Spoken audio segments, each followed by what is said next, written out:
I never imagined that on the morning of my daughter's wedding, after 65 years of surviving disappointments, heartaches, triumphs, and late-night reconciliations, I would find myself staring at a glossy portrait of my own face with a warning beneath it as sharp as a blade. Do not admit this man.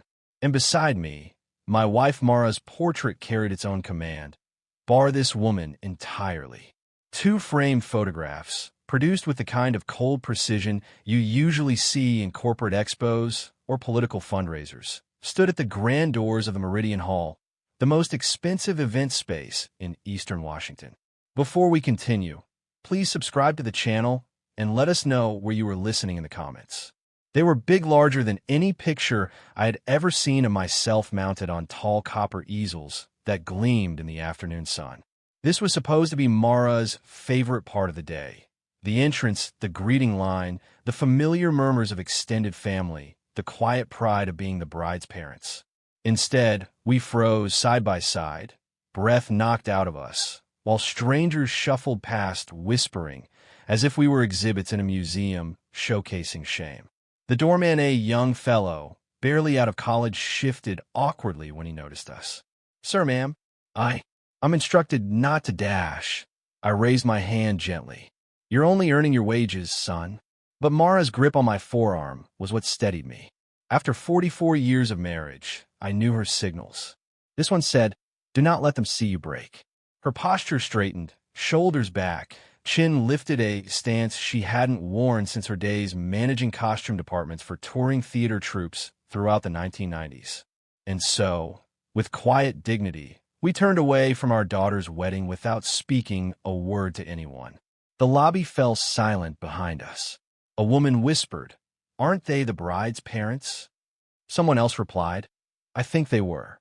Outside, a cab rolled up automatically, apparently summoned by the doorman, who read our faces as if humiliation had its own language. Once inside, the driver, noticing our formal clothes and my trembling fingers, tried small talk. "Special event tonight?" "Yes," Mara whispered. "Our daughter's wedding." But she said nothing more. I pulled out my phone. There, glowing on the screen, was a message from our daughter, Iris. "Can't wait to see you both. Running late, but on our way. Love you." Sent only 30 minutes earlier.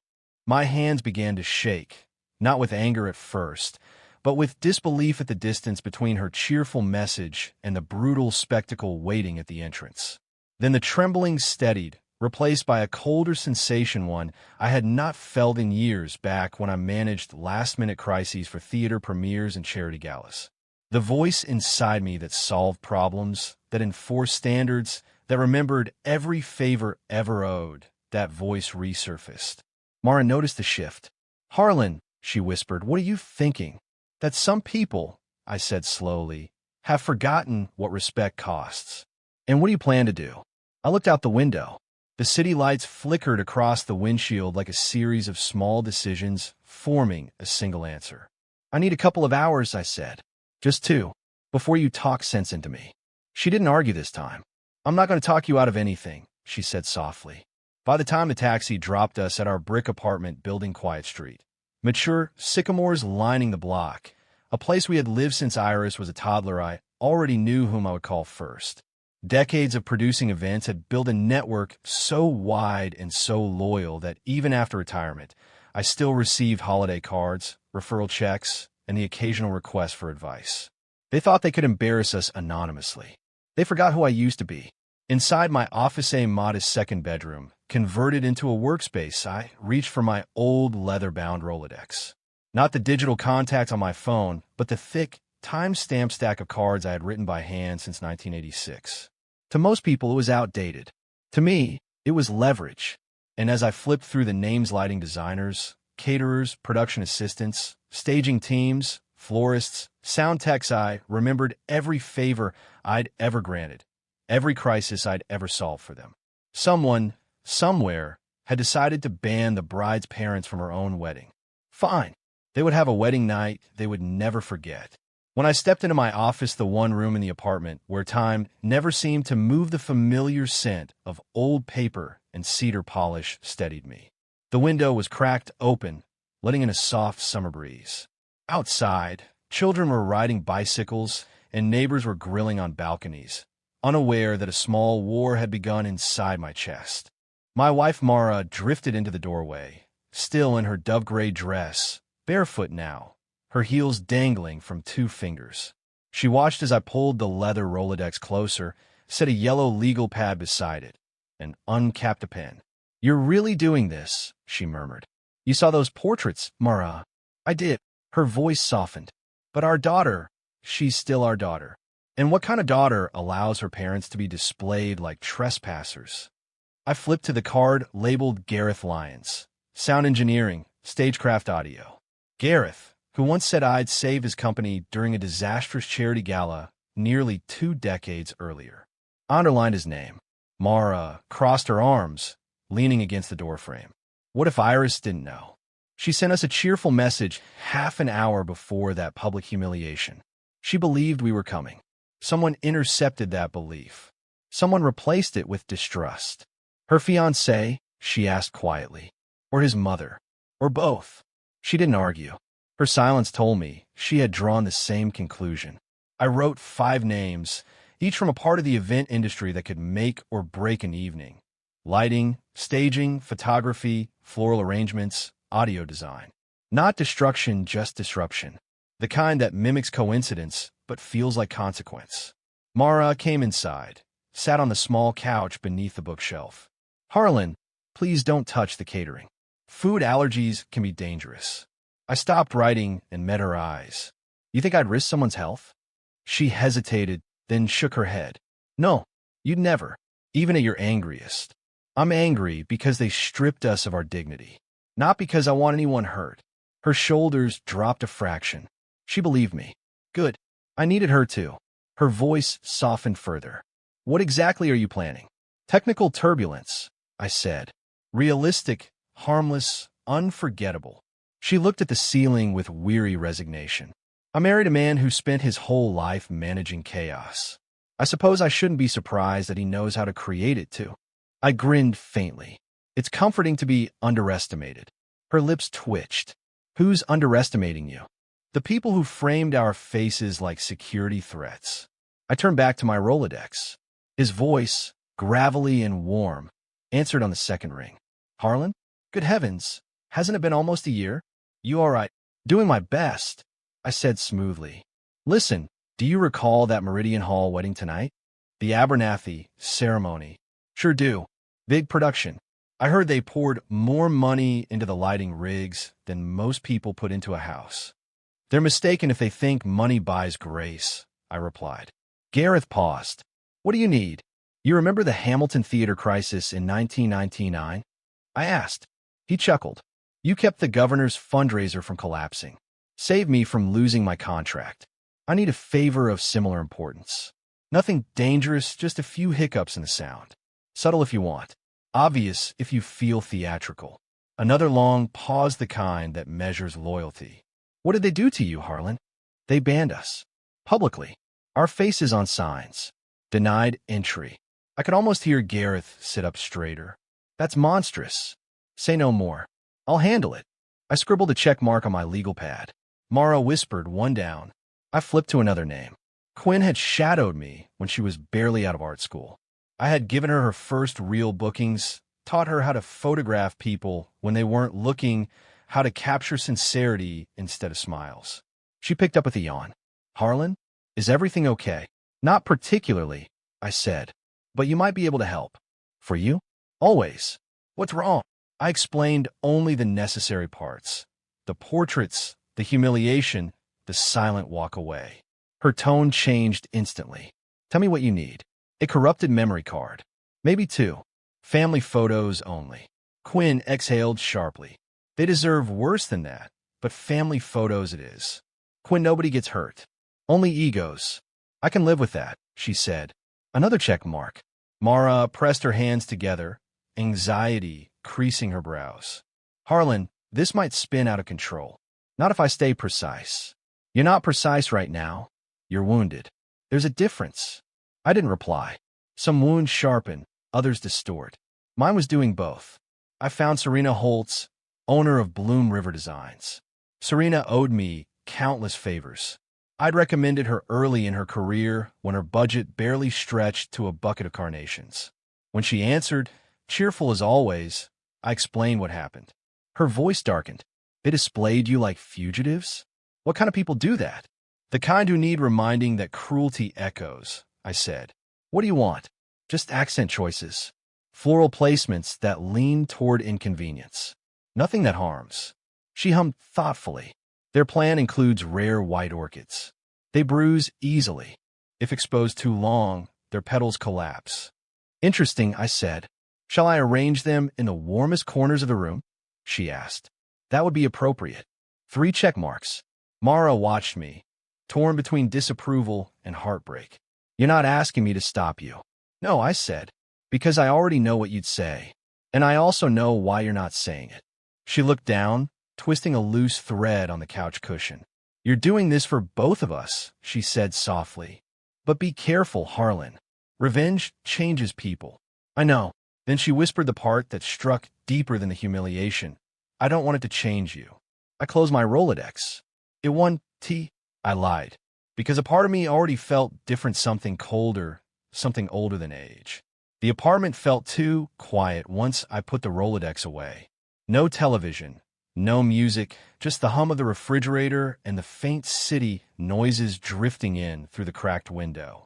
It struck me that at that very moment, somewhere across town at Meridian Hall, a string quartet was probably tuning instruments, guests adjusting ties and dresses, someone straightening place cards with our last name delicately printed on them. Our last name. The same name printed beneath those portraits like a warning label. I checked my watch out of habit. Late afternoon had slipped into evening without asking my permission.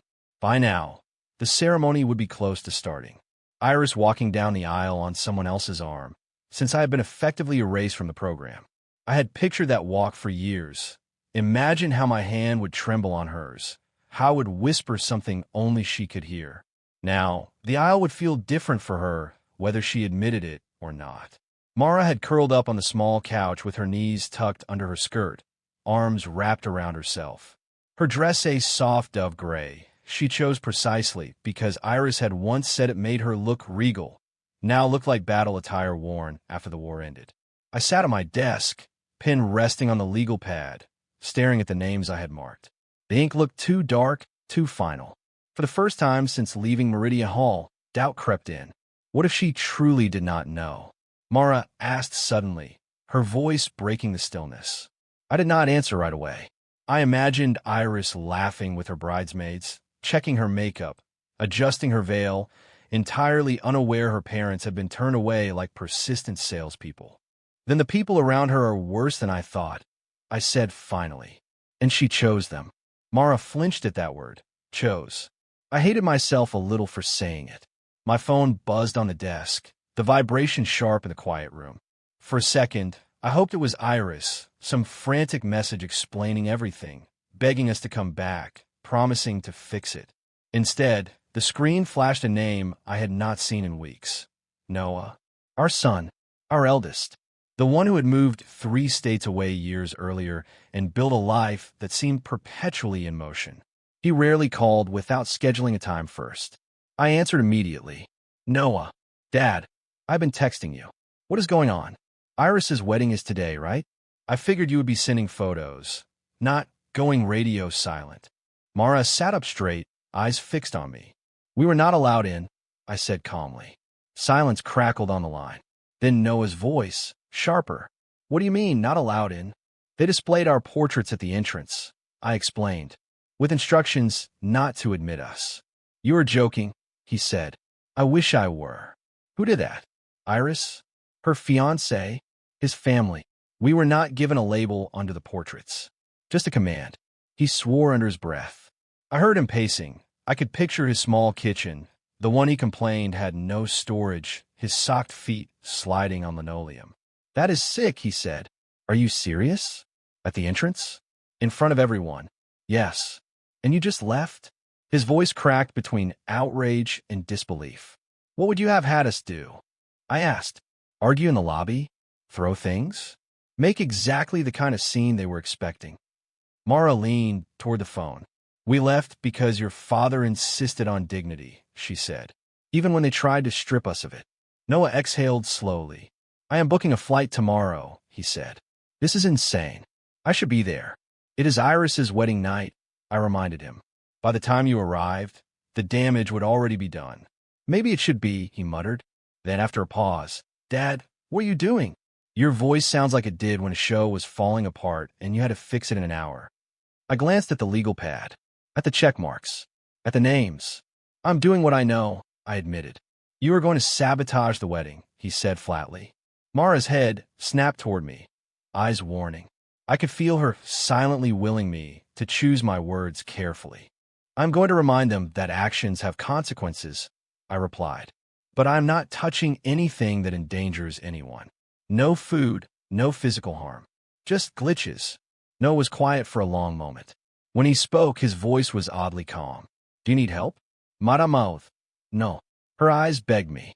I need nothing more than what is already in motion, I said. But Noah, I appreciate the offer. You sure? He pressed. I have friends who can turn a hashtag into a wildfire. One post with the right framing, and the whole city will know what they did to you. Keep that in your pocket, I said. For now, we stay in the shadows. So you want quiet revenge, not public? He asked. I want them to look back on tonight and never be sure whether it was bad luck or karma, I said.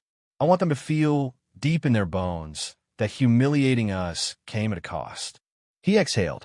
I'm furious, Dad, and I'm not even there. I know, I said. Go try to sleep. You have an early morning if you insist on flying in. I am not insisting, he said. I am deciding. He hung up before I could respond. Mara looked at me. You are turning our children into accomplices. Noah made his own choices, I said. So did Iris, she replied sharply. Then her shoulders sagged. Listen to yourself, Harlan. This is the kind of conversation people have after a family betrayal, not a wedding. My phone buzzed again, this time with a text. I recognized the name instantly. Gareth. Sound check complete. System being finicky. Ceremony music already skipped during rehearsal. Bride anxious. Coordinator agitated. More updates soon. I turned the screen toward Mara. She read it, then pressed her lips together, fighting the ghost of a smile. I'm a terrible mother, she whispered. No, I said. You are a woman who raised a daughter to know the meaning of respect. She chose not to remember. Another buzz. This one from Quinn. Family photo series. Partial corruption on primary card. I will discover it after group shots. Plenty of usable images of decor and bridal party. Parents and older relatives? Not so lucky. You all right with that? I swallowed. It was one thing to imagine payback in the abstract. It was another to read about its execution in real time. Show me, Mara said. I handed her the phone. She read Quinn's message, then sank back into the couch. Those are our people, she whispered. Aunt Lottie, your brother, my cousins, their faces will be missing. Their faces will survive the night, I said. Only the captured moment will not. She closed her eyes, torn between satisfaction and sorrow. I asked you not to change the food, she said. I did not say anything about photographs. I will not alter that part of the plan, I replied. You have my word. She opened her eyes and studied me carefully, as if trying to see whether any part of the man she married was slipping away. What now? She asked. Now, I said, standing, we leave this apartment. Where are we going? Anywhere that is not here, I replied. If we stay, we will just sit refreshing messages like some twisted scoreboard. She hesitated. The place on 3rd? The old wood panel bar you like. That will do. We changed nothing about our clothing. No casual attire, no attempt to blend in. We stepped back out into the evening dressed exactly the way we had been when we were barred from our own daughter's wedding. Mara in her regal dove-gray dress. Me in my dark suit and tie, like ghosts roaming a city that no longer recognized them. The walk to the bar took less than 10 minutes, but to me it felt like crossing a bridge between who I had been that morning and who I was becoming by nightfall. I checked my phone once more before we stepped inside. Another message from Gareth had just arrived. Vows started. Volume dipping in and out. Groms meek fadin. Guests exchanging looks. We'll report after. I locked the screen, slipped the phone into my pocket, and pushed open the heavy wooden door for my wife. If dignity has a taste, I muttered, I hope it pairs well with bourbon. She managed a thin smile, and maybe a glass of wine for my shame. We walked in together, side by side, as the first cracks in their perfect night spread like hairline fractures through Meridian Hall. The bar on 3rd Avenue had not changed in the 30 years I had been coming there. Same scarred mahogany counter, same collection of mismatched stools, same framed black and white photographs of long-gone regulars leaning against the same bar we were now approaching. The air smelled faintly of citrus peel and old wood, with a hint of something fried lingering from the afternoon crowd. The bartender looked up as we stepped in. His eyes paused on our clothes. "Evening," he said cautiously. "Wedding or funeral?" "Something in between," I replied. Mara chose a stool near the corner, where the lighting was dimmest. I sat beside her, shoulders tight, unable to relax fully into the worn seat. The bartender placed a thin menu in front of us, though we did not look at it. "What can I get you?" he asked. "I will have a bourbon neat," I said. "Something that does not apologize for itself." Mara folded her hands around the edge of the bar. "A dry white wine, please. Whatever you have open." He nodded and drifted away. As soon as he turned his back, I pulled out my phone. The screen lit my hand with a cold glow. One new message waited from Gareth. "Vows finished. Grooms might cut out twice. Once right as he said, always." Guests strained to hear. Officiant raised voice. Bride looked furious. Coordinator whispering urgently into her headset. I played innocent. I read it once, then again, letting the description settle into my mind like a scene from a play I was not attending but had directed from afar. Mara watched my face. "Is it happening?" "Yes," I said. "Do you feel better?" I considered the question. The first tremor of satisfaction was there. Yes, a petty, sharp-edged relief that their perfect script had been interrupted. But beside it, something sour. "Not yet," I admitted. The bartender returned with our drinks. The bourbon gleamed amber in a short, heavy glass. Mara's wine sat pale and tremulous in a stemmed one. She lifted hers, looked at it for a moment, then set it down without drinking. "You should eat something," I said. "My stomach is not interested," she replied. We sat in silence for a moment. Around us, the bar murmured with quiet conversations. No one here knew that 2 people at the counter were orchestrating the slow unraveling of a very expensive wedding across town. My phone buzzed again. Quinn this time. Discovered the corrupted card. Family group, shots mostly gone. I am offering them a heavily discounted post-wedding session. Bride's voice shaky. Groom looks like he has a headache. Coordinator rubbing her temples. Mara leaned over, read the message, then sank back. "Those photos would have been important to your mother," she murmured, "if she were still alive." "My mother believed in memory more than images," I said. "She would have called photographs a luxury, not a right." "That is not the world Iris grew up in," Mara replied. To her, if something is not captured on camera, it almost did not happen. "Then tonight," I said, "some things will not have happened." As far as the album is concerned, Mara finally lifted her wine glass, took a careful sip, and swallowed. "You realize you are not just punishing them," she said. "You are rewriting the record of our family. The record they tried to erase us from." I countered. She opened her mouth, closed it, then shook her head. "I'm not defending them," she said softly. "I'm just wondering how much of the past you want to scorch while you are at it." The bartender, sensing the weight at our little corner of the bar, drifted toward the far end to polish glasses nowhere near us. Another buzz. Another message. This one from Serena, the florist. Reception underway. Orchids already wilting under spotlight heat. Bride's mother demanded to know why they looked tired. I explained lighting choices were requested by the coordinator. Coordinator is now glaring at everyone. Guests whispering that the room looks droopy. "Thought you might enjoy that." I snorted quietly. Mara caught the sound. "The flowers are drooping?" she asked. I handed her the phone. She read the message and let out a breath that almost resembled a laugh. "I love orchids," she said. "They are beautiful and fragile and temperamental." "Like weddings," I replied. "Like families," she corrected. We drank, each in our own silence, as messages continued to arrive in uneven bursts. Little digital dispatches from a battlefield we could not see, but whose terrain we knew by heart. Gareth again. They tried to start the couple's entrance to the reception with their big favorite song. Track would not play. System froze. Had to switch to a generic instrumental. Bride visibly upset. Groom apologizing to her like it is his fault. Quinn, bride just said, "Why is everything going wrong?" into her champagne. I nearly felt sorry for her. Nearly. Serena, groom's relatives are taking photos of the drooping arrangements. I heard one aunt say, "Maybe it is a sign." Mara rubbed her forehead. "This is turning into a spectacle." "It was a spectacle the moment they framed our faces at the door," I said. "Yes, but that was a private cruelty in a public place," she replied. "This is the entire event crumbling in front of 100 people." I took a long sip of bourbon. It burned pleasantly, then uncomfortably on its way down. "They want a story to tell," I said. "They will get one." Her hand found my wrist, her thumb resting lightly on my pulse. "And what story will our grandchildren hear?" she asked. "Because one day they might ask why Aunt Iris does not speak to us." "What do you plan to say then?" "That we balance the scales." "I do not know yet," I admitted. "I'm still writing that part." She sighed. "You are not writing it alone, Harlan." My phone buzzed again. This time, the name on the screen made my breath catch. Iris. A simple message. "Dad, where are you? We need to talk. Please." I stared at it, feeling my chest tighten. Mara saw the change in my expression. "Is it her?" she whispered. "Yes." "Are you going to answer?"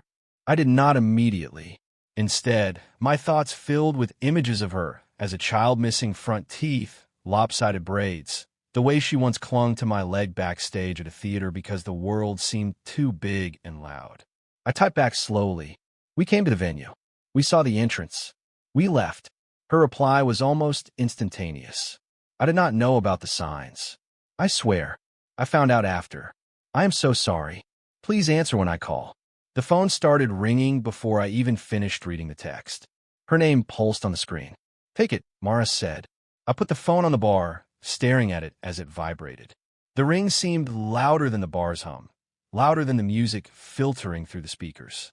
It felt like the sound of a bridge either about to be rebuilt or burned entirely. I let it ring until it went to voicemail. Mara's eyes glistened. "You are not ready," she said softly. "I'm not sure what version of me would answer," I replied. We waited. A minute passed. Then the voicemail icon appeared. I hesitated, then tapped it and put the phone on speaker between us. Her voice flooded our corner of the bar, small and strained over the noise of the reception. "Dad, it is Iris. Please call me back." I did not know about the photos. I did not agree to that. I only found out when a bridesmaid showed me a picture. She sniffed, then continued. "I tried to get them taken down, but by then they said you had already left. Everything is falling apart tonight, and I cannot help feeling like I deserve it. I keep thinking about how you and Mom must have felt in that lobby. Please call me. I do not know how to fix this, but I want to try." The message ended with a shaky breath. Mara raised her wine glass, drained half of it in a long, unsteady sip, then set it down carefully. "She sounds terrified," she whispered. "And guilty. She says she did not know." I said, "You do not believe her?" I did not answer immediately. The truth was complicated. "I believe she did not physically put the signs up herself," I said. "But I also believe she has allowed people into her life who think we are dangerous enough to warrant that kind of warning. That does not happen overnight." My phone buzzed again. This time, it was not Iris or any of the vendors. It was Noah. "Has she called you yet?" I typed back, "Yes." Left a voicemail. His response arrived quickly. "Listen to it, but do not decide anything tonight. People will say anything when their world is crashing." I glanced at Mara. "Our son thinks I should wait," I said. She touched my sleeve. "Our daughter is begging you to respond." "And our pride," I replied, "is not sure which side to join." As if on cue, another message arrived from Gareth. "First dance coming up. System is misbehaving again. Might fail altogether. You sure you want to continue?" Mara saw it and looked at me with a kind of quiet desperation. "Harlan," she said, "regardless of what Iris knew or did not know, if you ruin their first dance, you can never give that back." I stared at the words on the screen. The bourbon burned in my stomach. My daughter's trembling voice echoed in my ears. I placed my thumb over the keyboard, hovering between two possible replies: stand down or proceed. The bartender stepped closer, wiping the counter. "Everything all right over here?" he asked gently. "Not even remotely," I said. "But you pour a good drink." He gave a half smile and retreated. My phone buzzed once more before I could decide. Gareth again. Too late. System just dropped entirely as they stepped onto the floor. Silence. People trying to clap a rhythm. Bride's face. I have no words. I closed my eyes. "You did not answer in time," Mara whispered. "I did not stop it in time," I corrected. We sat there, surrounded by the hum of strangers, as across town our daughter stood in the middle of the silent dance floor, her perfect night slipping through her fingers, and I could not tell whether I was the executioner or just the witness. The bourbon sat half-finished in front of me, a dull, amber reflection of the kind of man I was becoming over the span of a single evening. Mara had gone quiet too, quiet, twirling the stem of her wine glass between her fingers like she was afraid it might slip if she didn't hold on. My phone buzzed again. This time, the update came not from Gareth or Quinn, but from a name I had almost forgotten I'd texted earlier: Serena, the florist. "Our heat's collapsing fast. Guests already complaining. Mother of the groom is demanding replacements. I told her the heat is out of my control. The coordinator is exhausted. Tension rising everywhere." Mara groaned softly. "Those orchids cost a fortune. Beauty that cannot endure even a few degrees of heat," I murmured, "was not well-planned beauty." She covered her face. "You are rationalizing the suffering of flowers now." "Flowers and people," I said. "They wilt for similar reasons: poor environment, too much pressure, not enough care." "You think Iris feels cared for right now?" she asked quietly. I did not answer, because the truth was harsh. No one at that wedding felt cared for at all. The bartender passed behind us, refilling drinks for a pair of off-duty nurses at the other end of the counter. One of them glanced at us with mild curiosity. I shifted, uncomfortable with the sense that even strangers could smell unrest on us. Before I could return my attention to the phone, it buzzed again, rapid, frantic vibrations. A message from Gareth, followed by a second, then a third. I opened the first. "Dance floor is chaos. Guests talking louder than the music. Backup DJ not blending well. Bride excused herself. Groom chasing her." Then the next. "Coordinator losing control. She's a pro, but this is too much. People asking whether the venue is cursed." And the third. "Not sure how much more I can disrupt without drawing suspicion. Tell me your limit." I stared down at the messages, my thumb tracing the edge of the phone. "What is he saying?" Mara asked. "Their dance failed. The reception is fraying. People are talking." She swallowed hard, forehead creasing. "And he wants direction?" "Yes." "And what do you want him to do?" I stared into my bourbon, searching inside the glass for whatever answers had seemed so clear an hour ago. Before I could respond, the phone lit again. Noah this time. "Dad, I saw a clip online. Someone shared a video of the dance floor going silent. People are already uploading. This could blow up." I frowned. "Uploading? Where?" His reply came instantly. "Social media. Everywhere. Someone hashtagged it something like Abernathy wedding implosion. It's small now, but these things spread." I froze. Mara's voice sharpened. "What is it?" "It is going public," I said slowly. She inhaled sharply, eyes widening. "Harlan, that was never the plan." "No," I agreed. "It was not." In the reflection of the bar mirror, I watched my own shoulders tense. Another message from Noah came through before I could reply. "You need to be careful. Once the internet gets involved, stories get twisted." I typed back. "I did not intend for it to go viral." "Intent does not matter online," he replied. I set the phone down harder than necessary. The bartender glanced our way again, but wisely kept his distance. Mara slid her hand slowly toward mine, her fingers threading through mine. "Harlan," she whispered, "this is turning into something bigger than your anger. It is still justified. Justified revenge is still revenge," she said softly. "And revenge has a way of eating the person who feeds it." My jaw tightened. I have not lost control. She did not argue.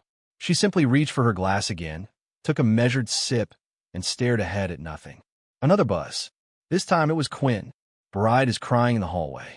Mascara streaks, hands shaking. Groom is trying to get her to breathe. Her mother is yelling at me about the photos. I play dumb. Harlan, she looks devastated. I exhaled slowly, let the message sink in, then turned my screen toward Mara. Her whole face crumpled. Oh God, she whispered. She is crying. She is overwhelmed, I said stiffly. Not because of us, because of everything. That does not make it easier to watch, she murmured. She is still our child. I closed the message. My stomach clenched with something I did not want to name. And then my phone rang. Not a vibration. A call. Again. Iris. The name glowed on the screen like a lifeline and a threat. Mara looked at me. Answer, she whispered. Please.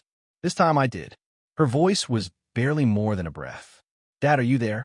I am here, I said quietly. I heard noise in the background, muffled sobbing, voices arguing, the faint tinny music of the backup DJ trying to salvage the mood. Everything is going wrong, she whispered. Everything. I felt something twist in my chest. Mara and I are safe, I said. That is what matters. I know, she said, voice cracking. I know that now. I should have known sooner. She sniffed hard, trying to swallow her tears. Dad, I swear I did not approve those signs. I would never do that to you. I did not even know they existed until someone showed me a photo. I confronted his mother. She said it was for emotional boundaries.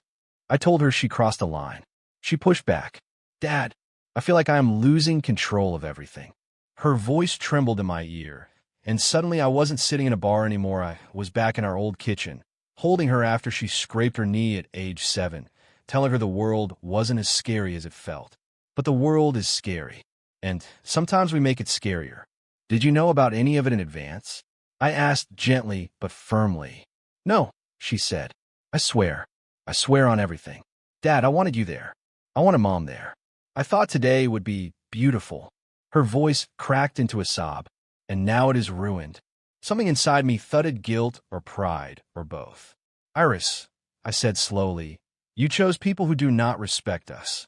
I know, she whispered. I see that now. Dad, can you just come? Please? Can you and Mom come? Even if it is just to talk. I do not want to lose you over this. I cannot. Mara's hand tightened around mine, so hard it hurt. Where are you? I asked. In the back corridor, near the bridal suite. I do not want anyone else to see me like this. Your groom. He is looking for me. I left before the dance finished. I cannot stand everyone staring. I closed my eyes. Stay where you are, I said. We're not at the venue, but we are not far. Please hurry, she whispered. She hung up before I could say more. Mara stood immediately, gathering her purse with trembling hands. We have to go. She looked at me, eyes filled with fear, love, and uncertainty. And I, still half monster, half father, stood slowly from my bar stool. Then let us go, I said quietly, before the night breaks her completely. We walked toward the door as another message buzzed on my phone. Serena again. Bride is missing. People are panicking. Coordinator's face is white. Mother of groom is furious. Thought you want to know. I turned the screen off. This revenge had stopped feeling like justice and started feeling like a reckoning. The night air hit us like a sudden awakening when we stepped out of the bar. The city hummed with its usual Saturday, energy couples moving between restaurants, bicycles rattling over uneven pavement, the faint thump of music leaking from passing cars. Ordinary life unfolded in every direction, indifferent to the wreckage cracking open across town. Mara slipped her arm through mine as we walked. Her grip felt both urgent and fragile. Do you think she is safe? She asked, voice thin. She is not in danger, I assured her, though I wasn't certain. But she is unraveling. She sounded defeated, Mara whispered. She sounded young, I said, younger than she has in years. We moved quickly, our footsteps keeping an uneven pace. I kept checking my phone, as if an update might appear revealing the situation had shifted again. A message from Gareth flashed. Bride missing for 10 minutes now. Groom searching hallways. Coordinator almost in tears. They want to start dinner to distract guests. Another followed seconds later. Mother of groom yelling at staff. Tension unbearable. I showed Mara the messages. Her voice cracked. She cannot handle shouting right now. Not after everything. She is hiding, I said quietly. And she called us. Mara squeezed my arm harder. Then we need to get to her. We reached a taxi stand. A single cab sat waiting, headlights on. The driver rolled down the window. Heading somewhere, he asked. Meridian Hall, I said. His eyebrows lifted. Wedding crowd is a mess tonight. People coming out complaining left and right. I exchanged a glance with Mara. Just take us, I said. We climbed inside. The cab pulled away smoothly. As we drove, the city blurred past the old brick bakery, converted into lofts. The small bookstore, still somehow alive. The corner bistro with string lights drooping over its patio. Mara watched the passing lights as if searching for calm within them. Do you believe her? She asked softly. Ooh, Iris. That she truly did not know. I took a breath, let out slowly. Yes, I said. I believe she did not plan the signs. But the silence, Mara whispered. Why did she never reach out before the ceremony? Why didn't she check on us when we didn't arrive early like we always do? She trusted the wrong people, I said. She thought they were handling the details. She assumed we were on our way. And when the signs went up, she froze, I said. She is her mother's daughter. She internalizes stress until it breaks her. Mara looked down into her lap. And you? You think she deserves the night she is having? I hesitated. I think she deserved the truth, I said, even if it came wrapped in chaos. Not like this, Mara whispered. Not through humiliation. I had no defense. The driver glanced at us through the rearview mirror. If you don't mind me saying, whatever happened, you two look like people who lost something important tonight. I stared at the back of his head. Maybe we did. He didn't ask more. He simply drove. When Meridian Hall came into view, tall, glass facade, shimmering under streetlights, my stomach turned. The luxury of the place seemed to mock us now. Polished stone, glowing windows, strings of golden lights draped over the terrace. Inside, somewhere, our daughter was curled in a hallway crying. We stepped out of the cab. I paid the driver, though he tried to wave off the extra bills. I slipped him. Take them, I said. Tonight is not a night for arguing. He nodded once, as if he understood something deeper than the words. We approached the side entrance. The main doors, where our portraits had stood earlier, were out of sight around the corner, but I felt the memory pressing against my ribs like a bruise. Inside the side hallway, the lighting was softer, warm sconces casting long shadows. Staff hurried past us, arms full of linens, glassware, and floral arrangements. Their faces held the tight, brittle expression of people trying to manage a storm without umbrellas. A server nearly collided with us. Oh, sorry, excuse me, Dash. He froze when he recognized me. Are you the bride's father? He whispered. Yes, I said stiffly. His face softened instantly. Sir, she is in the west corridor, near the bridal suite. She told security she was waiting for you. My chest tightened. Thank you. Sir, he added before hurrying off. She looks really shaken. We continued down the corridor, our footsteps muffled by the thick carpet. Mara's breathing was shallow. As we rounded a corner, we nearly collided again, this time with the wedding coordinator herself, Madeline Cross. Her headset was slightly askew, her hair escaping its neat bun, her tablet clutched in her hands like a lifeline. When she saw us, she stopped dead. Oh, she breathed. You're here. She looked overwhelmed, not angry, not suspicious, just exhausted. Where's my daughter? I asked. She pointed down the hallway. Second door on the left. She has been waiting. Mara rushed past her without hesitation. Madeline caught my arm gently. Mr. Hale, she whispered. Yes. She swallowed hard. I know what they did to you. I saw the signs go up. I told them it was cruel and unnecessary. I want you to know that. I studied her face, tired, sincere, cracked at the edges. And everything tonight? I asked. Do you think this is coincidence? Her cheeks flushed. She glanced down. I think some things tonight were preventable, and some were not. And you think I caused some of the unpreventable ones? She looked up, meeting my eyes with a mixture of fear and honesty. I think you were hurt, she said. And people who are hurt sometimes pull strings. I nodded slowly. And do you condemn me for that? She shook her head. No, because they pulled strings first. Her voice softened more. But your daughter didn't. The words hit me like stones.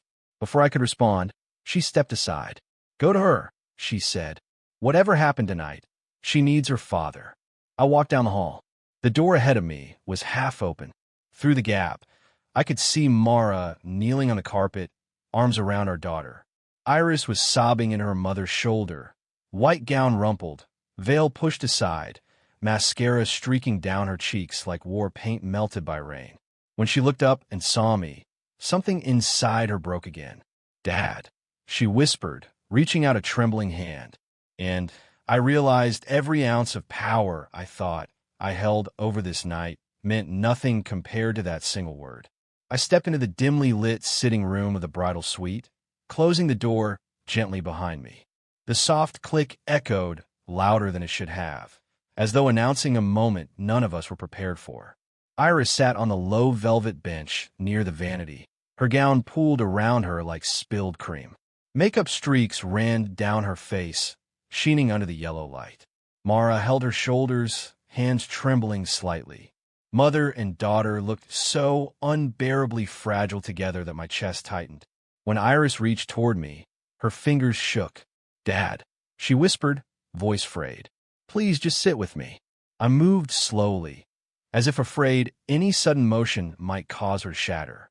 When I sat beside her, she immediately leaned into me, forehead pressing against my shoulder like she used to as a child after nightmares. I felt the heat of her tears against my suit.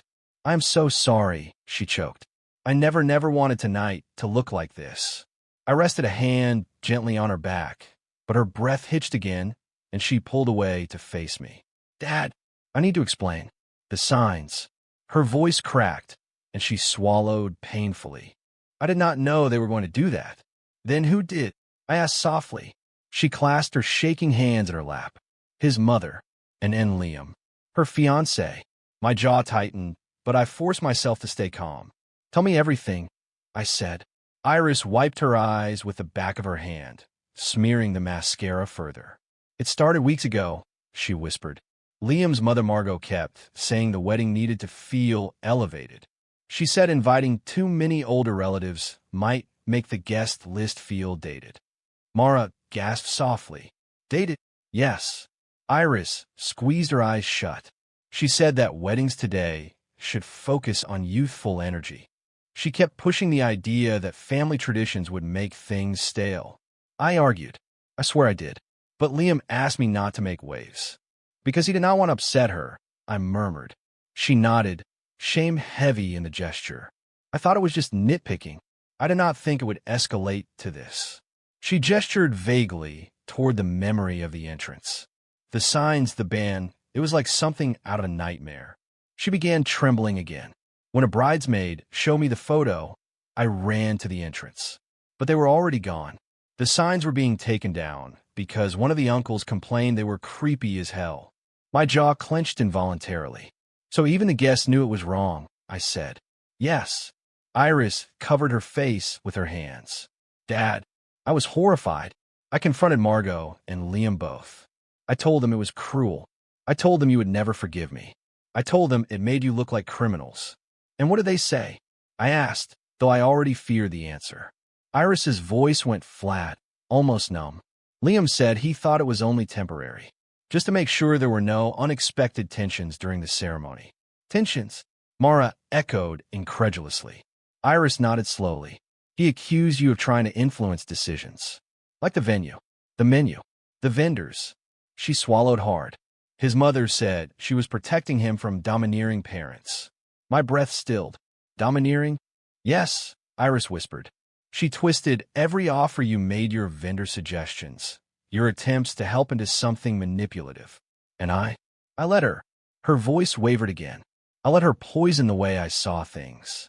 I thought you were trying to take over when all you were doing was offering help." Mara's face broke, pain carving lines through her expression. "We were trying to honor your day," she whispered. "I know," Iris said, breaking into sobs again. "I know that now. I should have known sooner." I cupped her cheek gently. "You should never be made to feel ashamed of your parents." She leaned in my hand, eyes red. "I am so sorry, Dad, for believing even for a second that you would try to ruin my wedding." I hesitated just for a breath. because the truth sat like a stone on my tongue. She noticed. Dad, what are you not telling me? Iris, Mara whispered urgently, placing a hand on my arm. This is not the moment. But Iris turned fully toward me, eyes pleading. Dad, the weight of the night pressed down on me. Every message, every call, every subtle sabotage echoed like footsteps approaching.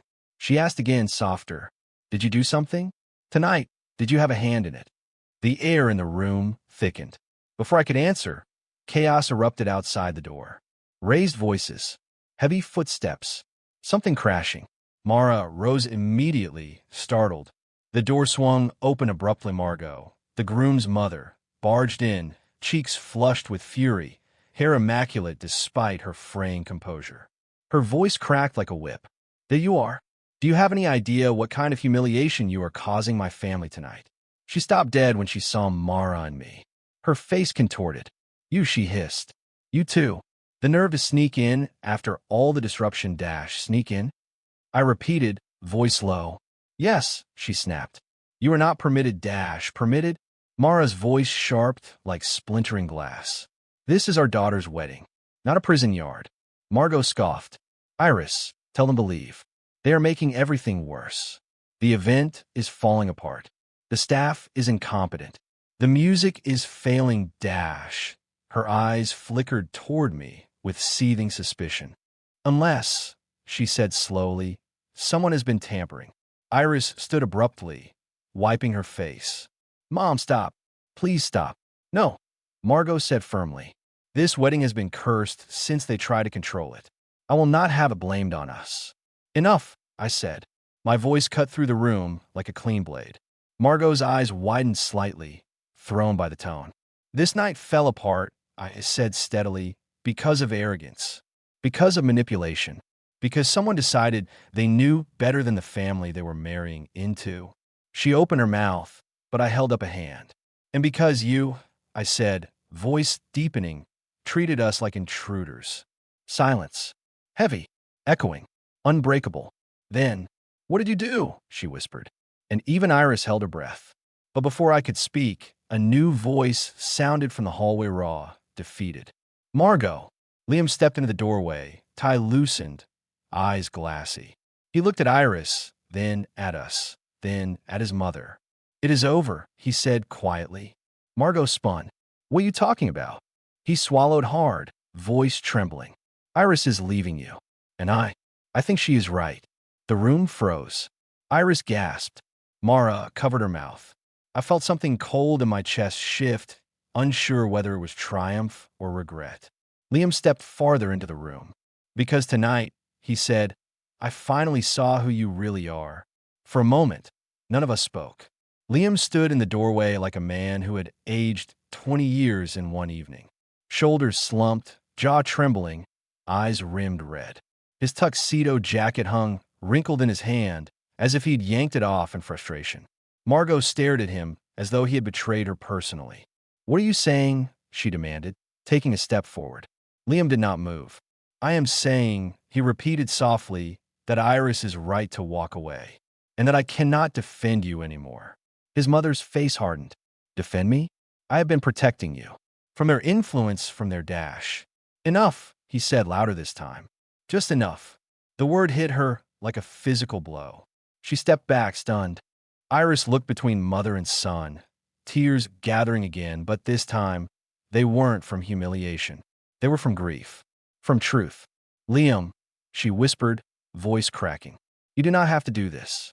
Not like this. He shook his head. I should have done this months ago. He ran a hand through his hair, staring down at the carpet. When we got engaged, he said quietly, I thought I was creating a life with you. Not with her. He nodded toward Margot without looking at her. Margot stiffened. I gave you everything, she snapped. I built your future, your career, your security. Without me, you are nothing.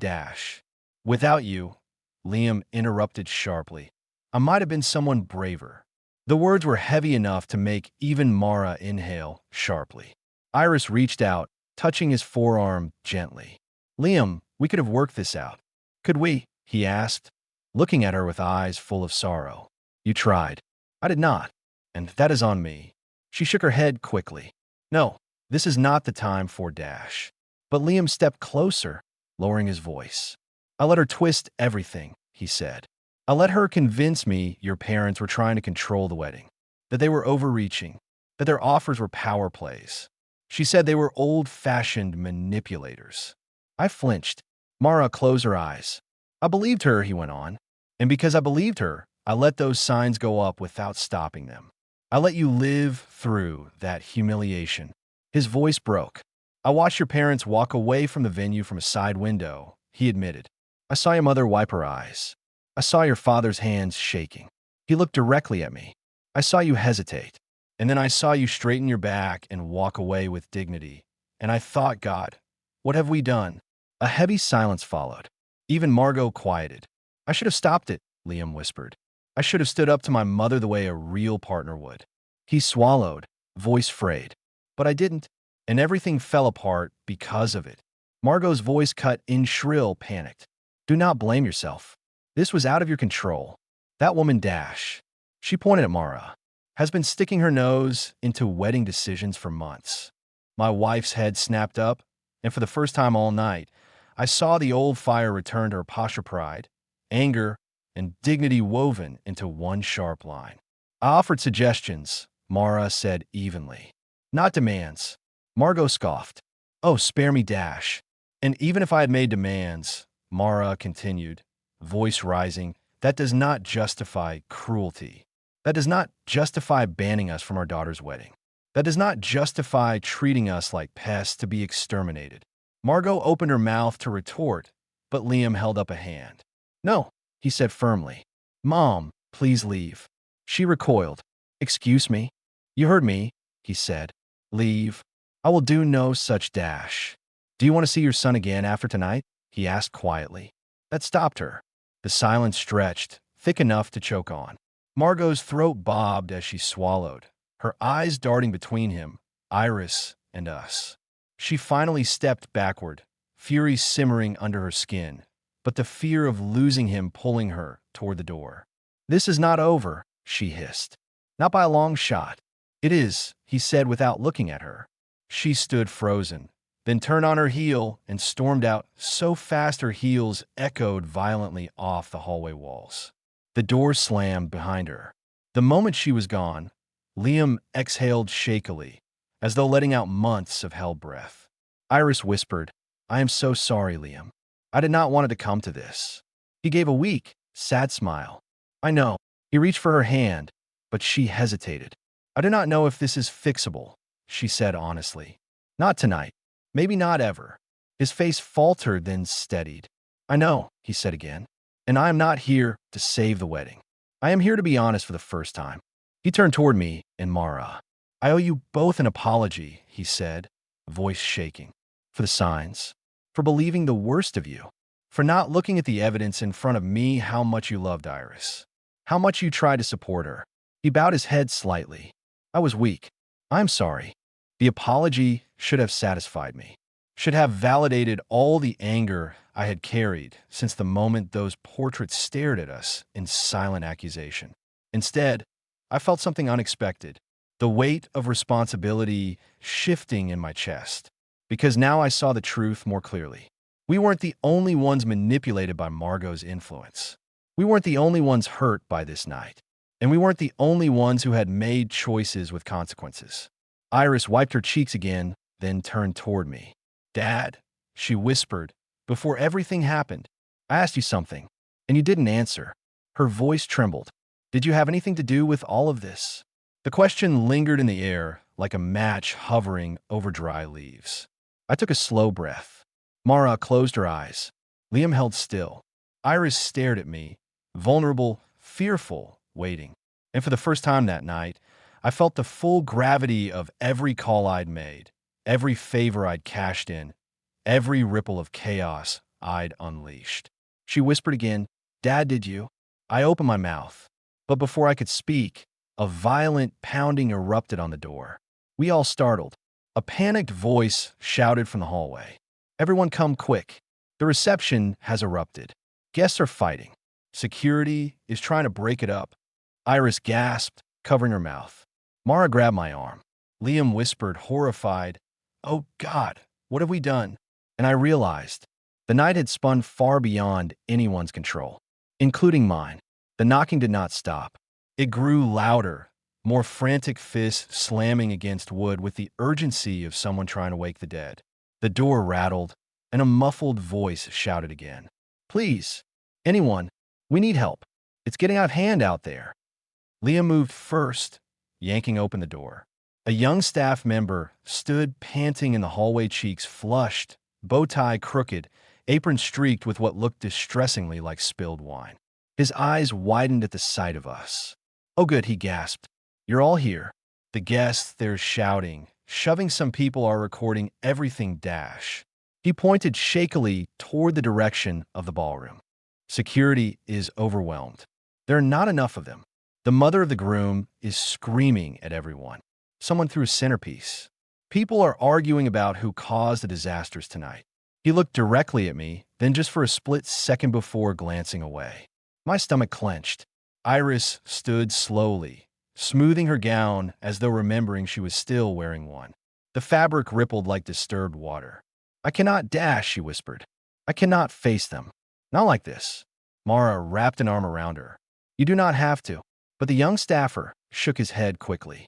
"Ma'am, if you do not show up, things might get worse." The guests are confused. Some are angry. They are demanding answers. Liam ran a hand over his face. "This is spiraling," my daughter whispered. "Dad, what should I do?" The question pierced me deeper than any accusation, because she asked it with trust. Trust one did not fully deserve. Still, I reached for her hands, gently steadying them. "You will walk with dignity," I said, the way Mara did when we left earlier. The way I tried to. Her eyes glistened. "But what if they blame me?" "They might," I said honestly. "But blame is not truth. And tonight has revealed more truth than any of them were prepared to face." She took a shaky breath. "Okay," she whispered. We followed the staffer through the winding corridor, the muffled noise growing louder with every step. Shouting, clattering, a low rumble of voices arguing. Liam walked beside Iris, though his hands hovered awkwardly, afraid to touch her without permission. Mara was on her other side, jaw tense, and I walked behind them. 5 minutes earlier, I felt like a man orchestrating justice. Now I felt like a man approaching the scene of a fire one he might have helped ignite. As we neared the ballroom, the sounds sharpened, angry voices cutting through the air like shards. A woman shouted something about refunds. A man laughed too loudly, hysteria tinging the sound. Someone yelled for more security, and someone else snapped. "This is what happens when you ban the bride's parents. The whole thing is cursed." Another voice shot back. "No, it's sabotage. Someone did this on purpose." Then a third. "Is it true the parents tried to control the wedding?" That's what the mother of the groom said. Iris flinched at every word. At the entrance to the ballroom, the chaos came into view. Tables were in disarray, half-eaten plates, toppled flower vases, spilled wine. Guests stood in tight clusters, arguing, gesturing wildly. Elder relatives sat looking shell-shocked, clutching their purses or coats. The backup DJ was standing on a chair, waving his hands, shouting for people to calm down, please, which was predictably ineffective. Security guards looked helplessly outnumbered. And at the center of it all, like the eye of a vicious storm, stood Margot, her expression twisted, her voice booming as she pointed toward the entrance where we stood. "There," she shrieked. "There they are, the troublemakers. They ruined this night." Every head turned. A ripple of whispers surged through the room. I felt Iris shrink beside Mara, her fingers digging into her mother's sleeve. Liam stiffened. Margot stalked toward us, heels clacking sharply. "You," she spat at me. "This is your doing. Every malfunction, every disaster, your fingerprints are all over this." I stood still, not proud, not trembling, just present. "Margot," Liam said, moving in front of her. "Stop it." She shoved his shoulder. "Do not defend them. They have been manipulating this wedding from the moment it began." "They did not sabotage anything," he said firmly. "You do not know that," she snapped. "I do," he replied, "because I know my fiancée, and I know her parents, and I know you. The room quieted slightly. Margot turned her fury on Iris. You would defend them after what they tried to do to you? After the chaos they caused? Iris inhaled sharply, but she stepped forward. Mama, she said softly, this is not their fault. A hush fell. Margot blinked. Of course it is. Who else, Dash? It is mine, Iris said. Mara's breath caught. Liam stared at her. I found my fingers curling into fists. But Iris continued. I'll let you sway me. I'll let you convince me my parents were intrusive when they were actually trying to help. I'll let the distance grow. I'll let the signs be posted without knowing. I'll let the day fall apart. Margot gaped. What nonsense, Dash. Iris's voice rose not loud, but strong. And I'll let you speak hatred into this wedding. About my family. About my father. About my mother. Margot sputtered. Oh, what? How dare you, Dash? A guest shouted from the crowd. She is right. The signs were cruel. Who even does that? Another added. That was humiliating. Everyone saw the photos online. Then another. This wedding was doomed the moment those posters went up. Margot flushed beet red. She shouted back at the crowd. You all know nothing. This family, Dash. But her argument was swallowed by the rising wave of voices. Guests were fed up, emotional, exhausted. Iris stepped into the center of the room, her gown trailing behind her like a ghost of the perfect wedding she once envisioned. Liam took a step toward her. Do you want me with you? She shook her head gently. Not now. Then she looked directly at me. Her eyes, still glistening, were steady. Dad, she said softly, I need the truth now. The room fell silent again. You didn't answer me earlier, she said. Did you sabotage anything tonight?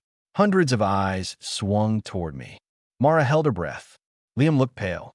Margot practically vibrated with anticipation. And Iris, my daughter, looked at me with hope and terror tangled together. I took a breath. And finally, I answered. The ballroom waited. Hundreds of eyes, lifted phones, breath held tight.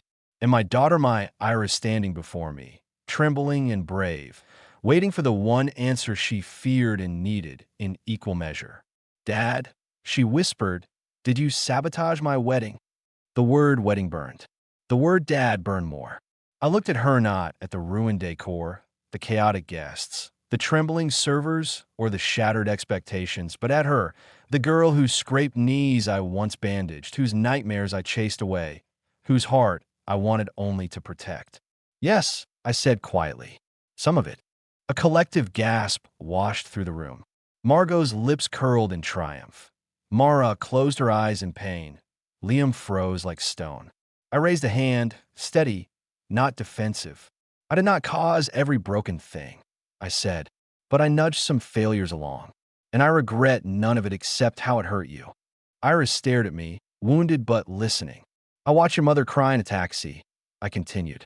I watched our faces used as warnings at the entrance to your ceremony. And I realized your wedding had already been taken from us long before I made a single call. Margot barked a laugh. So you admit it. You tried to destroy Dash. No, I said, turning to her. You did. The room stilled. You built a wedding designed to exclude, I said. You built boundaries out of cruelty, not protection. And you did it with pride. Her face contorted. I was safeguarding Dash. You were controlling, Liam cut in gently. And I let you. He turned toward Iris. And you were trying so hard to keep the peace that you let both families drown. Iris's tears fell, quietly, less panicked now, more like release. I wanted everyone to be happy, she whispered. And instead, Mara said softly, you folded yourself small so others could take up all the space. Silence fell again. And then Iris stepped toward me. Not accusing, not broken, just honest. You hurt me, she said carefully. But they hurt me first. And I let them. Maybe we all failed each other. The truth, simple and sharp. I nodded. Then let us stop failing now. She exhaled shakily, then wrapped her arms around me. A soft, trembling embrace. Forgiveness in progress, not perfection, but a start. Liam stepped beside her. I think we need time, he said gently. Real time. Not the hurried time of wedding planning or family pressure. Iris nodded. Not as fiancés, as people. Margot looked stricken, but for once she said nothing. I took Mara's hand. We stood together, battered, but unbroken, watching our daughter reclaim her voice. The wedding did not end with music or cake or applause. It ended with honesty, messy, painful, necessary. Some things were lost that night, but something else was found. A chance to rebuild not perfection, not fantasy, but a family that finally chose truth over appearance. And for the first time that evening, I felt something close to peace.